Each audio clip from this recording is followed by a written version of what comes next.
Good afternoon, Jaydan. Good afternoon, ma'am. Can you tell me about yourself? I am Jade Ann Baldo Rosales, 27 years old. I live in Patinay, Prosperidad, Agusan del Sur, and I have one child. Okay, I have few questions for you to answer, so let's start. Why do you want to work as a maid? I want to work as a maid I want because I want to help my family and my son, ma'am. Okay, why you choose Malaysia when there's a lot of other country? I choose Malaysia because I think Malaysia is a good country, ma'am.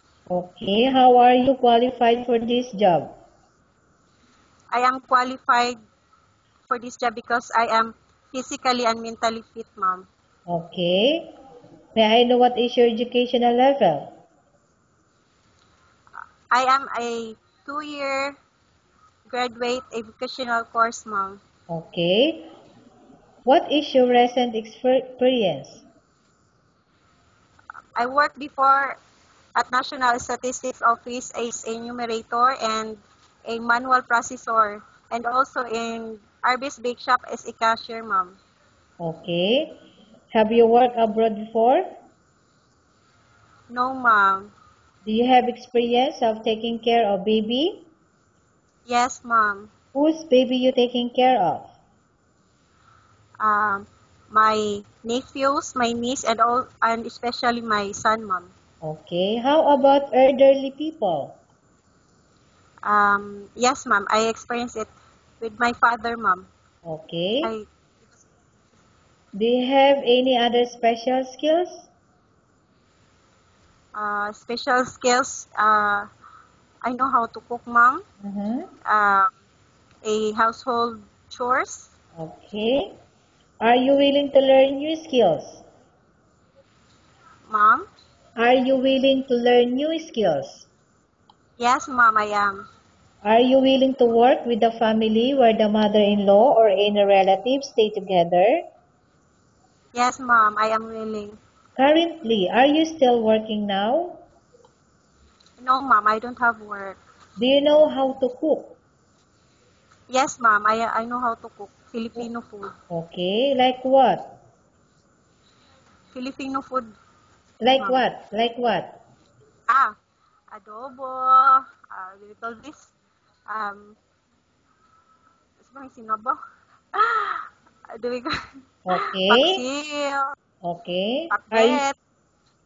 Are you aware that you will have to do washing, cleaning, ironing, and cooking? Yes, ma'am, I am aware. From all the house chores, which do you like most? I like most um, in household chores. I like washing, Mhm. ironing, and cleaning of the house, ma'am. Okay. If ever you were selected to work in Malaysia, who will take care of your kid? My mother-in-law, ma'am. Okay. How much is the salary as a maid in Malaysia as you agreed and understand? 1,200 ringgits, ma'am. Okay. You are not allowed to use handphone during working hours. Yes, ma'am. You are only allowed to use handphone after you finish all the works in going to bed. Yes, ma'am. You are strictly needed to surrender your handphone to your employer in the morning, and your employer will return back to you once you're going to bed. Yes, ma'am. If ever your employer find out that you're abusing to use your handphone and it's affected your work performance, your employer will confiscate your handphone and you are not allowed to hold it anymore. Instead, your employer will allow you to call to your family 3 times in a month. You're only allowed to bring normal phone and you are not allowed to bring smartphone.